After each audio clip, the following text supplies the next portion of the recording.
Jackie Chan, Jackie Chan. The tragic tale of Jackie Chan's son. I didn't even know he had a son, to be honest. I had to click on this one, so what? Is this the reason why I don't know? I don't know. But let's get into it. Sunny V2 got the scoop. You already know he's an OG. 3 million subs. He be having all the juice, so let's get into it. Jackie Chan's only son hasn't had the easiest life. Between an unsuccessful film career and the time he spent in prison, JC Chan has been unable to live up to the high standards set by his... So, he's had some movie reviews. Okay, so he's been doing some movies. And he went to jail. That's what he looks like? I mean... Kind of, I can see it. Unable to live up to the high standards set by his father, and it all began with JC's luxury upbringing after his birth in 1982. At this and it all began with JC's has been unable to live up to the high standards set by his father, and it all began with JC's most kids don't, nor should they have to. Luxury upbringing after his birth in 1982. At this point in time, Jackie Chan was permanently busy with acting and would therefore spend only 2 weeks per year with his son, which was, quote, contained in the household as they were too famous to go. See, my chick be complaining when I'll be not doing nothing for like 2 hours with him, and she has a problem with that. And I'll be trying to tell her some of these people don't even be spending no time with their kids like that, and they work and they're successful and they got bread. Bruh, they said he spent only 2 weeks out of 12 months? Bro, that has to be inaccurate. That is wild. And then you're contained in the house. I mean, you're a celebrity's kid, and probably where you stay, you might not have a lot of freedoms like that either. So, like, I kind of get it.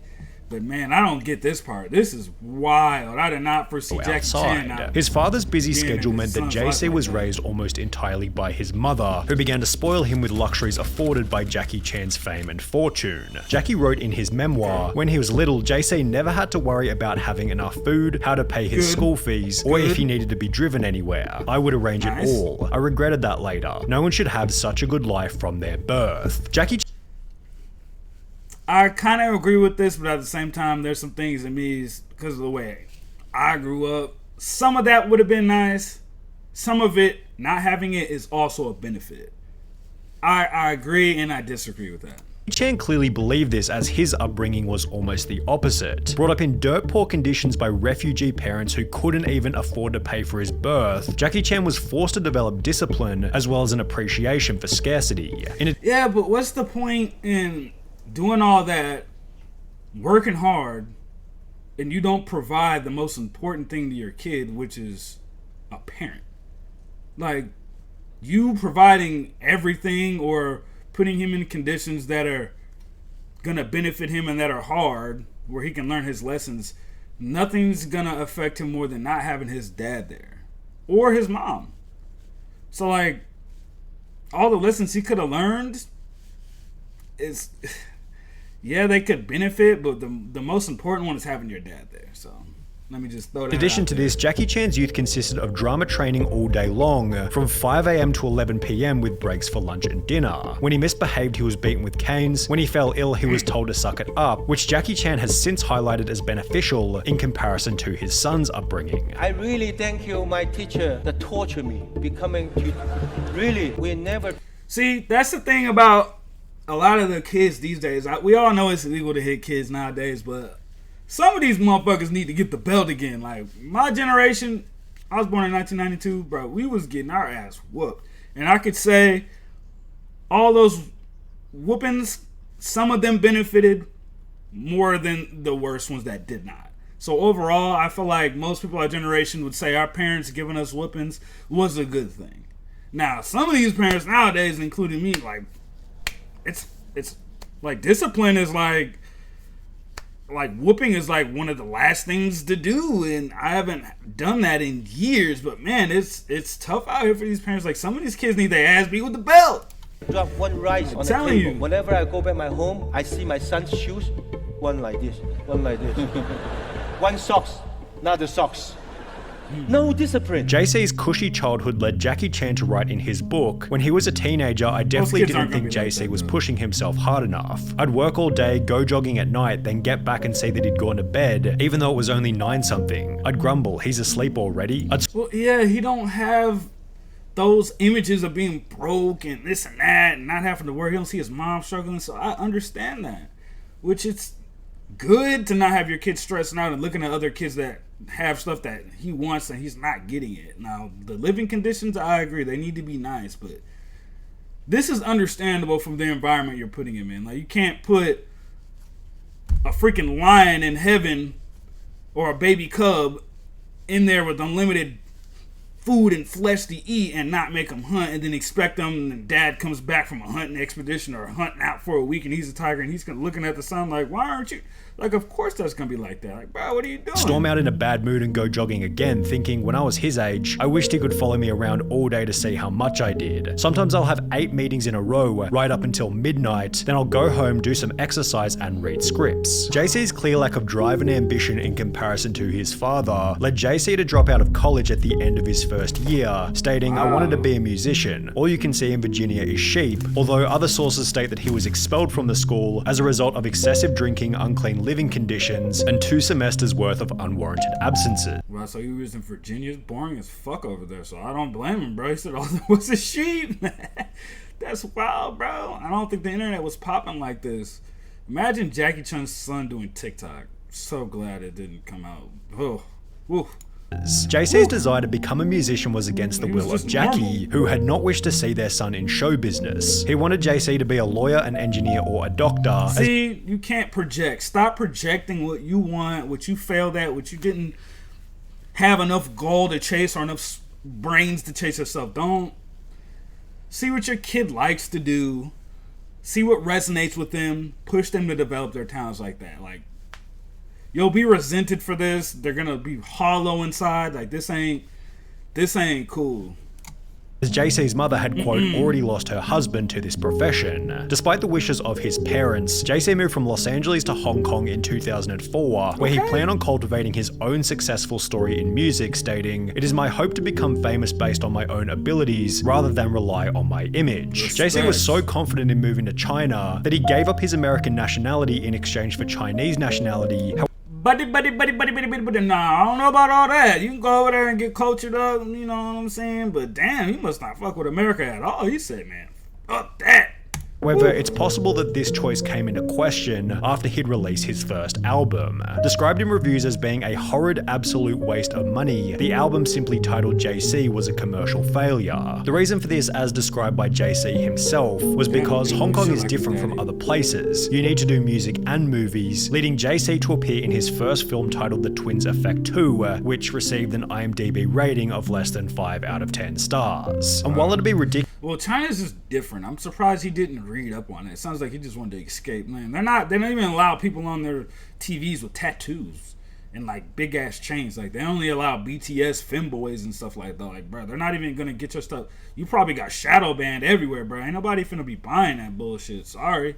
You should have stayed over in the States and started your shit with your image, you know what I'm saying? Okay, this is Jackie Chan's son. He's doing music. That already breaks the mold from using your dad's image and using your own. Like, I understand he didn't want to use it. I respect him for that, but that's kind of like not using tools like a flint. Instead, you want to go get your stuff and pull a piece of your hair, get a stick and start it with a rock and start a fire like that when you have a flint in your back pocket. Like, bro, like, yeah, you're cool for doing that, but like, bro, you could have made it way easier. You probably would go farther and not have this resentment and stuff like that. So like, yeah, man, that's crazy. Ridiculous to expect an Avengers level performance from JC's first on-screen appearance. The movies which followed weren't that much better. He'd appear alongside his father for Jackie Chan's 100th movie titled 1911 Revolution. Really? I was just about to ask if he did one with his dad. That's that LeBron vibe, bro. LeBron finna play with Bronny, off subject. He finna play with Bronny in the NBA, hopefully.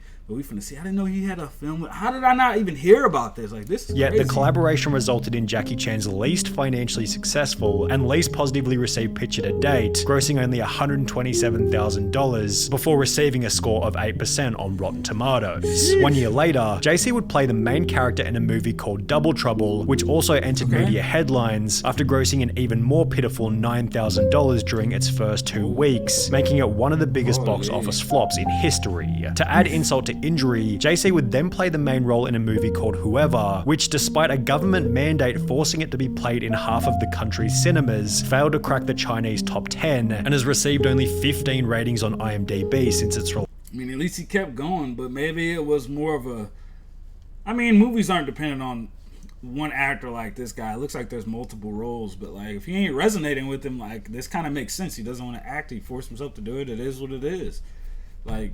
release in 2012. That could be The a only reason. positive news for JC seemed to have been coming from his music career, as his second studio album would top Taiwanese charts in 2010, although it seems the album hasn't achieved much long-term success, as there's not even a single online review for the music, and it took about 30 minutes of digging just to find the track list. The performance of the album was unimportant anyway, because on the 14th of August 2014, JC would find himself in a profound new media scandal, making every prior controversy seem insignificant. Police would upload footage of JC Chan being arrested at his parents' $10 million luxury Beijing apartment, during which he'd admit to having approximately 100 grams of weed in his cupboard. This was extra bad for the Chan. He had a QP up in daddy's spot and blazing with the boys. Yeah, you need to take your man. That's some American shit. Family's bro. reputation, as Jackie Chan had been China's official anti-drug ambassador since 2009. Yo. For this reason, Jackie Chan would take to social media to apologize, writing, "For my son JC to get into such trouble, I'm very angry and astonished. As a public figure, I'm ashamed. As a father, I'm heartbroken. I can't begin to describe his mother's pain. I failed to be a good father and I deserve the blame. I will take the responsibility and apologize to the public on behalf of JC." See, I mean, people are smoking to pretty much, it's like self-diagnosing yourself with some shit and curing it with your own stuff. Not even self-diagnosing, but you're kind of running away from something. You're trying to feel better from something. So I understand the consumption, but you know damn well he was talking shit. Like, bro, your dad is literally the head of that and you decided to do that? Like, bro, you know the entire shit, he was like... fuck my dad. Like, he did that deliberately. That might even be a cry for help. Like, Jesus. In the process, Jackie practically disowned his son, stating that he hadn't and didn't plan on using any of his connections to lessen JC's sentence. I have not visited him even till now. I did not even use any connections to call anyone. If JC only went in jail for 1 week or 10 days, how would the public look at us? We are public figures and all the more we have to abide by the laws. Damn, they got his ass. Now, rich people don't abide by that. They would have got his ass out of there. He would have been in some rehab for 2 weeks on some John Morant type shit and been gone, bruh. But he took the commendable man route. He was like, bruh, it's like in our community, like, man, sometimes when the teenagers and young ones get in trouble, like they gotta sit for a little week. You know what I'm saying? You gotta feel some of that. Then we might bail you out. But yeah, bro, like, I understand Jackie's point, but at the same time, man, like, that's he wanted him to learn, so I understand. Which was accompanied by Jackie Chan somewhat hilariously telling JC's lawyer to slap him twice for me. While Jackie Chan wanted absolutely nothing to do with JC, the Chinese government took the opposite approach, making a public anti-drug example out of JC by televising the trial, which would happen approximately 4 months after his arrest. JC was sentenced to 6 months in prison and was ordered to pay a $320 fine for possession as well as the crime of sheltering others to take drugs. JC took this sentence humbly, stating, "I have broken the law and should be punished. When I return to society, I will not repeat this because I have let my family and friends down yet again, although this wasn't enough to satisfy his..." Bro, nobody says anything like that. That was written by a PR team, buddy. Parents who didn't even attend the trial. Whilst in prison, JC would send letters to his mother in which he explained that he experimented with drugs because of the bad crowd he was mixing with, and started relying on drugs to soothe himself whenever he felt upset. Yeah, that key little thing right there. Not whenever he was upset, he just doing that shit to fill a void. JC also wrote about the struggles he faced growing up in a famous family, and revealed that the expectations of fame placed a lot of pressure on him. He then expressed his unhappiness with Jackie for not showing him enough concern. However, his father wasn't rushing rushing to offer any kind of sympathy. Jackie Chan would state in an interview, "I hope to be an anti-drug ambassador for life. I even hope that after JC is out, he can be an anti-drug ambassador too, telling everyone to stay away from drugs," which was followed by Jackie stating publicly that he supports the death penalty for certain serious offenses. Additionally, Jackie Chan would announce that he would donate the entirety of his reported $350 million net worth to charity and not pass it on to his son JC, adding, "If he is capable, he can make his own money. If he is not, then he would just be wasting my money." The problem is JC's earning capacity has been stifled pretty severely as a result of the public sentencing. For example, in the 3 years prior to his arrest, JC acted in 10 different movies. However, since his imprisonment almost 10 years ago, he's appeared in only 3 films, one of which he wasn't even credited for as a result of the scandal. JC also lost endorsements from Adidas, Nivea, Yishion, Johnson & Johnson contact lenses. Bro, what did you just call Adidas, bro? Hold on, let me go back, bro. No way you just called JC also lost endorsements from Adidas, Nivea, Yishion, Johnson & Johnson contact lenses, Stride Gum, KFC, and Chevrolet, with this rock bottom causing him to return to America, even though he was no longer a citizen there. The father and son still share a residence in Hong Kong, though they don't spend much time together. As an actor, a businessman, and his city's unofficial goodwill ambassador at large, Jackie Chan has a busy schedule. The two seem to have reconciled since JC moved back to the USA, yet JC continues to differ himself, stating, "I don't want to always follow my dad's footsteps. I want to be different," adding that he's tired of being a person in his father's shadow. Since moving I ain't even gonna cap, Jackie. You should just had another son, bro. And a lot of people do that shit, bro. You tripping, bro. back to the US, JC has made efforts to turn his life around, directing his first film in 2021 titled Goodnight Beijing, and according to IMDb, he has another 2 movies on the way. That is wild, man. Like, that's just crazy to hear that Jackie Chan has a son and he's low-key just a normal American degenerate. Like, kind of makes sense. But, man, I didn't even know Jackie had a kid. That is wild. It makes sense I didn't hear now that I'm seeing all this negative stuff. But, man, he just needed his dad, man. Jackie shouldn't have took so many roles and done his shit. He popped out a couple crap-ass movies where he could have been at his son's side and not done this. What's the point in having all that money, working all that hard? You have a kid which is supposed to carry on your legacy, and you neglect him. So, like, man, I feel for the kid. I feel for the dad, too. But, man, that's crazy. But, GVO, baby. Good vibes only. And we'll have another video for you soon. So, just stay tuned. Peace.